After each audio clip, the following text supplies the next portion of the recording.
Good morning વિદ્યાર્થી મિત્રો. આપણે ગયા લેક્ચરમાં 25માં એમસીક્યુથી અટક્યા છીએ, તો એમસીક્યુ નંબર 26થી આપણે સ્ટાર્ટ કરીએ. ચલો, એમસીક્યુ નંબર 26 શું છે? રકમ વાંચો છું, ધ્યાન અહીંયા બધાનું હોવું જોઈએ. હવામાં અચળ તાપમાન ઉપર ધ્વનિની ઝડપ.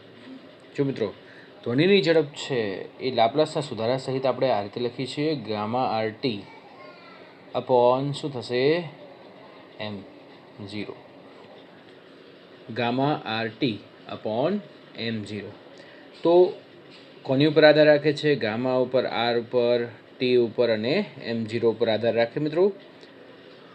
તો હવે આપણે ટી અચળ કીધેલું છે, બરાબર. તો ઓપ્શન આ રીતે છે: વાતાવરણના દબાણના સમપ્રમાણમાં હોય, વાતાવરણના દબાણના વર્ગના સમપ્રમાણમાં હોય,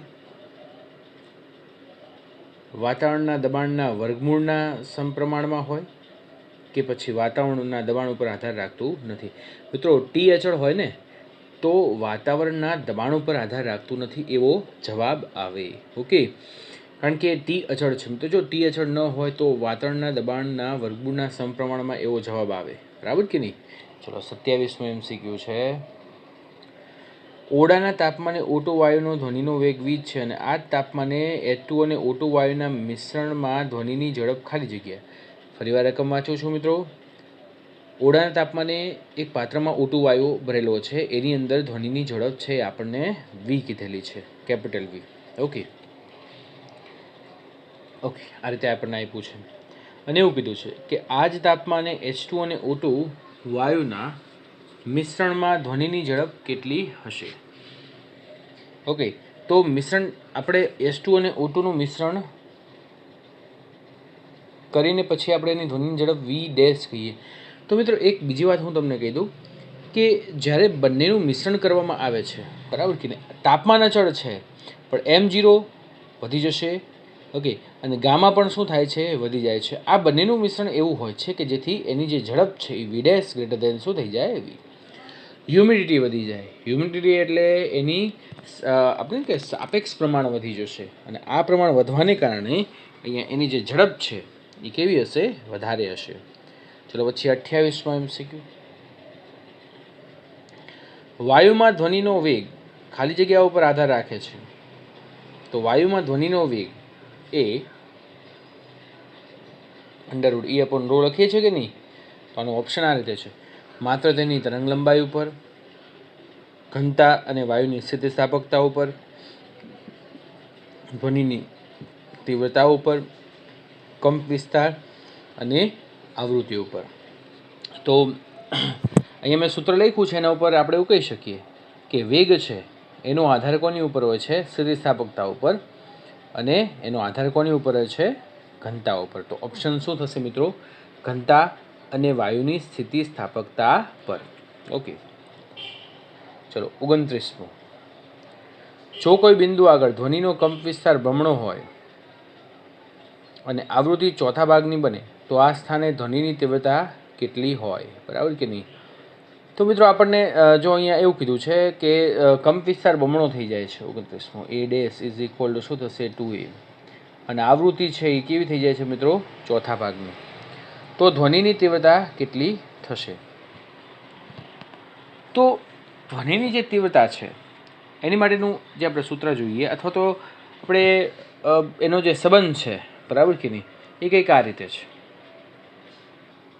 I is equal two f² a² પર I ચલે છે, સોરી. તો અહીંયા આપણે લખી શકીએ I2 upon I1 is equal two f² a² upon fa. તો f ઇઝ ઇક્વલ ટુ શું થશે મિત્રો? f ઇઝ ઇક્વલ ટુ આપણે અહીંયા લખી શકીએ f²/16 divide by f. a dash is equal to 2a એટલે 4a² અપોન a². તો બંનેને કેન્સલ કરો, બરાબર. તો અહીંયા શું થશે? I2 is equal to I1 by 4 here the cancel, this is 4. તો અહીંયા તીવ્રતા છે મિત્રો એ ચોથા ભાગની થઈ જાય, એટલે આપણો ઓપ્શન છે એ આપણને ત્રીજો ઓપ્શન આવશે. ઓપ્શન આપણને કેટલા આપ્યા છે? પહેલું બમણી બનશે, બીજું અડધી બનશે, ત્રીજું ચોથા ભાગની બનશે અને ચોથું અચળ રહેશે. ઓકે, ચલો, 30મું. રકમ અહીંયા વાંચું છું, ધ્યાનથી સમજજો. પાણીમાં ધ્વનિ ઉત્પન્ન થાય છે અને પાણી સપાટી તરફ ધ્વનિ ગતિ કરે છે. ત્યારબાદ થોડો ધ્વનિ હવામાં ગતિ કરે છે. પાણીમાં ધ્વનિનો વેગ 1450 મીટર પ્રતિ સેકન્ડ છે. સાંભળજો, ધ્વનિ પાણીમાં ગતિ કરે છે અને હવામાં ગતિ કરે છે. પાણીમાં એનો વેગ 1450 મીટર પ્રતિ સેકન્ડ છે અને હવામાં એનો વેગ 330 મીટર પ્રતિ સેકન્ડ છે. મિત્રો, આ વાસ્તવિકતા છે, આ વેગ એમને લીધો નથી, આ સાચો વેગ છે.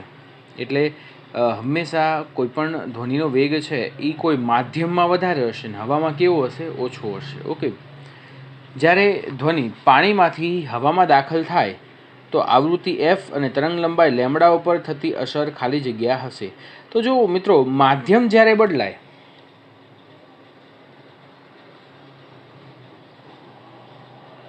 ત્યારે એફ હંમેશા કેવું રહે, અચળ રહે. યાદ રાખજો, આ વસ્તુ તમારે 12મા ધોરણમાં પણ ઉપયોગી બનશે. અને લેમ્બડા બદલાય. ઓકે, હવે જોવાનું કે લેમ્બડા આપણે પાણીમાંથી શેમાં દાખલ થાય છે મિત્રો? હવામાં દાખલ થાય છે, બરાબર કે નહીં? એટલે પાણી, અચ્છા, એની માટેનું જે આ રિલેશન છે ને એ આપણે કિરણ પ્રકાશ શાસ્ત્ર મુજબ n1 lambda 1 is equal two શું થાય? n2 lambda 2. એટલે આ હવા છે અને હવામાં તરંગ લંબાઈ, આ પાણી છે, પાણીનો વક્રી ભવનાંક છે અને પાણીની તરંગ લંબાઈ છે મિત્રો. તો અહીંયા n2 upon n1 is equal two હું લખી શકું લેમ્બડા 1 અપોન લેમ્બડા 2. તો અહીંયા બહુ સિમ્પલ વસ્તુ થઈ ગઈ. હવાનો વક્રી ભવનાંક હંમેશા 1 કહેવાય. ઓકે, અને પાણીનો વક્રી ભવનાંક n2, એટલે n2 ગ્રેટર દેન શું થશે? n1. તો લેમ્બડા 1 ગ્રેટર દેન શું થશે? લેમ્બડા 2. એટલે અહીંયા કહી શકું ને કે અહીંયા લેમ્બડા ઘટશે, n2 ગ્રેટર દેન n1 હોય તો અહીંયા લેમ્બડા 1 ગ્રેટર દેન શું થશે? લેમ્બડા 2. એટલે કે લેમ્બડા 2 લેમ્બડા 1 કરતાં કેવો છે? ઓછો છે. એટલે એફ તો અચળ રહેશે પણ તરંગ લંબાઈ લેમ્બડા 2 છે એ ઘટશે, બરાબર કે નહીં? એટલે ઓપ્શન શું થશે મિત્રો? એફ સમાન રહેશે અને લેમ્બડા ઘટશે, બરાબર કે નહીં? ઓકે, ચાલો હવે આગળ જઈએ.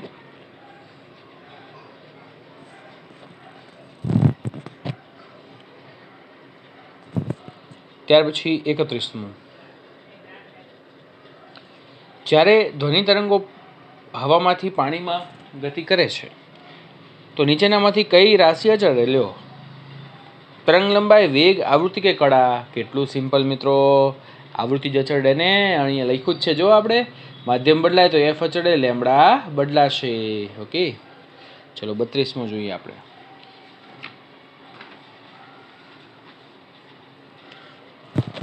વાયુ માધ્યમમાં ધ્વનિના વેગ માટે ન્યૂટનનું સૂત્ર લખો. લ્યો, હવે એ તો ખબર પડે જ ને, v is equal to under root p upon row.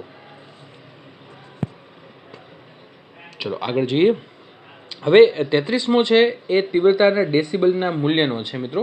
એટલે એ આપણે બાકી રાખશું કારણ કે એ ટોપિક આપણે હજી આખો ચલાવવાનો બાકી છે. આગળ જઈએ.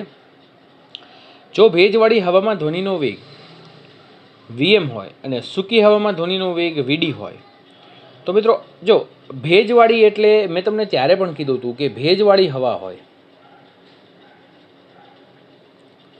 હવામાં ધ્વનિનો વેગ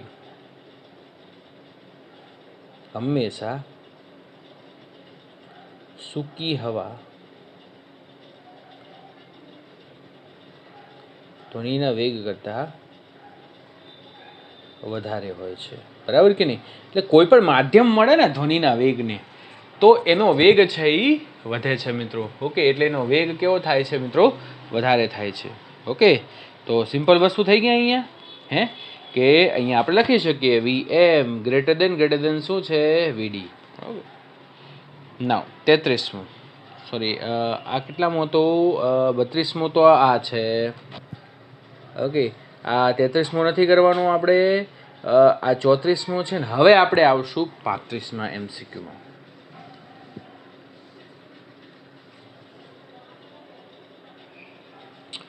શું કહે છે 35મું MCQ? સાઇન તરંગનો કંપ વિસ્તાર a અને તરંગ લંબાઈ લેમ્બડા છે. જો v એ તરંગનો વેગ અને સ્મોલ v એ માધ્યમમાં કણનો મહત્તમ વેગ હોય તો એટલે આપણને છે ને 4 ઓપ્શન આપ્યા છે. એટલે આપણને એવું કીધું છે કે એક v છે જે તરંગ વેગ છે. આ શું છે? કેપિટલ v તરંગ વેગ. તો આ શું થશે? Omega upon k. અને સ્મોલ v એ શું છે? મહત્તમ વેગ છે. This is omega upon k. હવે 4 ઓપ્શન છે કે a is equal two lambda upon 2 હોય તો v is equal two small v થાય. એટલે જો આપણે એવું કીધું છે કે v is equal two small v હોય એટલે કે અહીંયા omega upon k is equal two મહત્તમ વેગ આમની થાય ને દોસ્તો, એ ઓમેગા થશે. એટલે આ બંને જો સમાન હોય એટલે એ ઓમેગા ઓમેગા ઓમેગા થઈ ગયા cancel. So A is equal two 1 upon k. 1 upon k is equal two 2 upon lambda. So lambda upon શું થશે અહીંયા? 2 તો કંપ વિસ્તાર કેટલો થશે? લેમડા અપોન 2 તો એ ઓપ્શન છે બરાબર છે. બરાબર. બીજો ઓપ્શન આપણને એવું કીધું છે કે કેપિટલ વી અને સ્મોલ વી એ સમાન ન હોઈ શકે. ત્રીજો ઓપ્શન એવો છે કે લેમડા ઇઝ ઇક્વલ ટુ શું થાય? 3 અપોન 2 તો કેપિટલ વી અને સ્મોલ વી સમાન થાય. અને ચોથો ઓપ્શન એવો છે કે એ ઇઝ ઇક્વલ ટુ 2 લેમડા હોય તો સ્મોલ વી અને કેપિટલ વી કેવા થશે? સમાન થશે. ઓકે, તો વેરી સિમ્પલ. ચલો ત્યાર પછી આગળ વધીએ.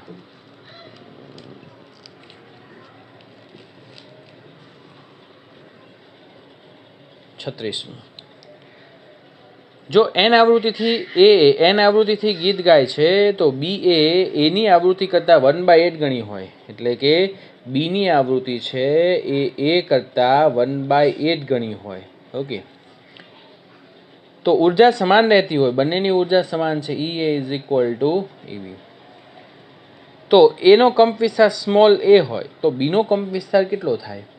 એટલે જો કંપ વિસ્તાર, અચ્છા હવે આપણને અહીંયા કંપ વિસ્તાર ઉર્જા સમાન છે તો એનો મતલબ શું થાય મિત્રો? અહીંયા આમ કહી શકીએ કે એન એ સોરી આપણે આવૃત્તિ છે એ એફ એ અને કંપ વિસ્તાર A is equal to F B અને અહીંયા કંપ વિસ્તાર સ્ક્વેર આવશે. બરાબર ને? બંને બાજુ શું થશે? સ્ક્વેર ઈ બી. ઓકે, તો બંને બાજુ વર્ગમૂળ લઈ લો તો એફ એ. તો આપણે અહીંયા શું કામ કરવાનું છે? બી નો કંપ વિસ્તાર ફાઇન્ડ કરો તો F B is equal to F A. તો આવૃત્તિ છે મિત્રો F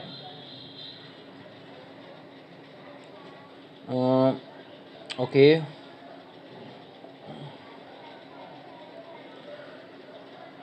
F A upon F B upon F A. અહીંયા જુઓ તો એફ બી અપોન એફ અને આના છેદમાં લઈ જાઓ તો અહીંયા 1/8 થશે. Is equal two A square sorry square તો ઉડી ગયા છે એ upon A B.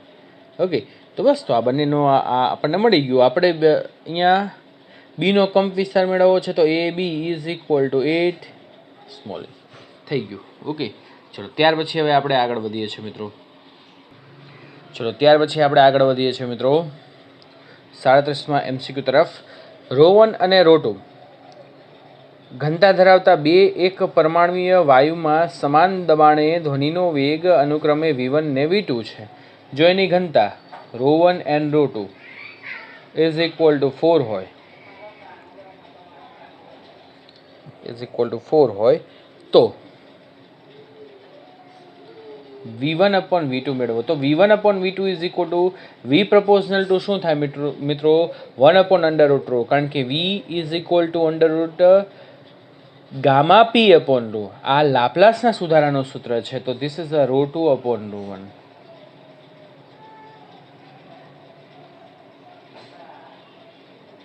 This is 1/2. તો આન્સર આવી ગયો. v1 upon v2 is equal two 1/2. ચલો ત્યાર પછી 38મો MCQ જોઈએ છે મિત્રો.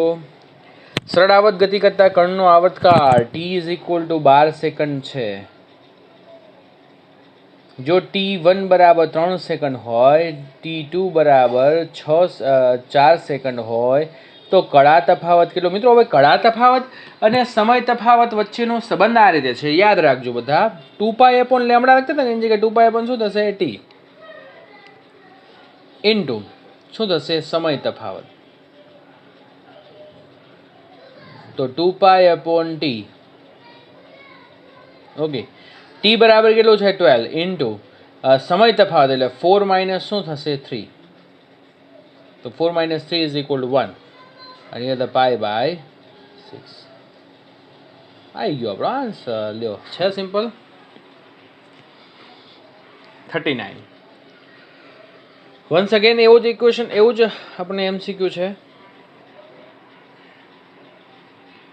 માધ્યમમાં ધ્વનિનો વેગ v છે. જો માધ્યમની ઘનતા બમણી કરવામાં આવે તો ધ્વનિનો વેગ કેટલો? જો ઘનતા બમણી કરવામાં આવે ρ2 = 2 ρ1 છે તો v ચલે છે શું છે મિત્રો 1/√ρ. સો v2 upon v1 is equal to √ρ1/√2. તો ρ1/√2 એટલે અહીંયા 1/2 થશે 1/√2. તો આન્સર આવી જશે v2 is equal to v1 સામેની બાજુ તો v/√2 થઈ ગયો હિસાબ. ઓકે ચલો 40 MCQ જોઈએ આપણે.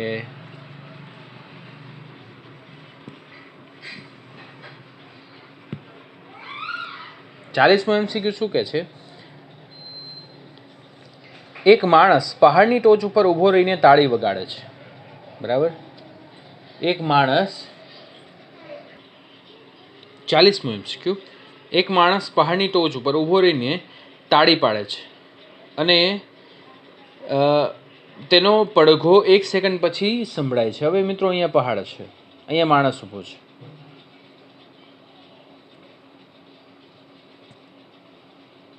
ઓકે, અહીંયા માણસ તાળી પાડે ત્યારે એનો પડઘો છે, પડઘો એટલે ધ્વનિ અહીંથી અથડાઈને પાછું આવે ને, બરાબર. એ જે સમય છે એ t બરાબર કેટલો છે 0.5 સેકન્ડ. સાંભળજો મિત્રો, સોરી ઓકે એક આખું 1 સેકન્ડ છે પણ અહીંયા જતાં કેટલું થાય મિત્રો 0.5 સેકન્ડ. ઓકે, અને પાછું આવતા કેટલું થશે 0.5 સેકન્ડ. ઓકે, તો માણસ અને પરાવર્તન બિંદુ વચ્ચેનું અંતર ખાલી જગ્યા થશે. ઓકે, તો જો આ બંને વચ્ચેનું અંતર બરાબર શું થાય? અંતર બરાબર વેગ ગુણ્યા સમય થશે. તો મિત્રો વેગ તો આપણે બધાને ખબર છે કે ધ્વનિનો વેગ કેટલો છે 330. હવે સમય જો 1 સેકન્ડ લેવાની ભૂલ કરતા નહીં, કારણ કે અહીંયા આપણે સમય અહીંયા આટલો જ લેવાનો છે. પડઘો પાછો એટલે પડઘો સંભળાય સમય નથી લેવાનો, અહીંથી અહીંયા જાય ત્યારે સમય કેટલો લાગે, કારણ કે આપણે અંતર આ લેવાનું છે. ઓકે, તો અહીંથી અહીંયા જાય તો સમય 0.5 થઈ ગયો. આન્સર આવી ગયો દોસ્તો. ચલો ત્યાર પછી 41 જોઈએ. જો કણ બે સરળાવત ગતિ સમાન દિશામાં થાય, મિત્રો સમાન દિશામાં થાય છે, ધ્યાન રાખજો. તો એમાં y1 = શું છે a1 sin omega t, y2 = શું છે a2 sin omega t plus phi છે. તો તેમની પરિણામી ગતિ પર પણ સરળાવત ગતિ છે જેનો કંપ વિસ્તાર ખાલી જગ્યા. જો મિત્રો બંને વચ્ચે કળા તફાવત કેટલો છે? અહીંયા આમ ખરેખર આમ 0 લખી શકીએ, બરાબર. તો કળા તફાવત છે એ phi થાય. તો મેં તમને ત્યારે પણ કીધું હતું કે મારે પરિણામી અહીંયા લખવું હોય કંપ વિસ્તાર તો હું આ રીતે લખી શકું. સંપાતપણાના સિદ્ધાંત મુજબ a = √a1² plus a2² plus 2a1 a2 cos phi, કારણ કે બંને વચ્ચેનો કળા તફાવત કેટલો છે મિત્રો phi છે. આ યાદ છે ઓલા જેવું છે a plus b is equal to √a1² plus a2² plus 2ab cos theta. એના જેવું છે. આ બંને વચ્ચેનો કળા તફાવત જે હોય અહીંયા લખવામાં આવે છે. કંપ વિસ્તાર a1 a2 આ રીતે મેં અહીંયા લખેલું છે. ઓકે, પછી 42 છે મિત્રો. બે સ્ત્રોતમાંથી આવતા તરંગો એકબીજા ઉપર સંપાત થયેલા છે. ચોક્કસ બિંદુ આગળ તરંગનો કંપ વિસ્તાર અને આવૃત્તિ બંને સમાન છે. જ્યારે બંને તરંગો ઓકે મિત્રો, આ જે છે ને એ કળા તફાવતવાળો છે એ આપણે પછી કરશું. તરંગો સંપાતપણામાં ઉર્જા ગુમાવે છે. સંપાત જ્યારે થાય તરંગો ત્યારે એકબીજાની ઉર્જા શું કરે છે? એકબીજાને આપી દે છે ને ઉર્જા ગુમાવે છે. ઓકે,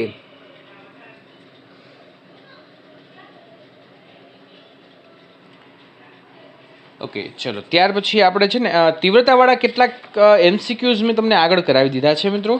ઓકે, તો એકચ્યુઅલીમાં આઈ થિંક મને એવું લાગે છે 45, 46 ને 47 MCQ છે એ આપણે થઈ ગયા છે, બરાબર કે નહીં? યસ થઈ ગયેલા છે.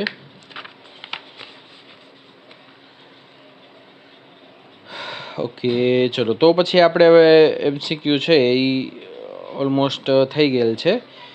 ઓકે, ચલો તો આટલે સુધી રાખીએ મિત્રો. નેક્સ્ટ ટાઈમ ફરીવાર આગળ વધશું નવી એનર્જી સાથે, નવા ઉત્સાહ સાથે. ત્યાં સુધી બધાને ગુડ બાય, ટેક કેર.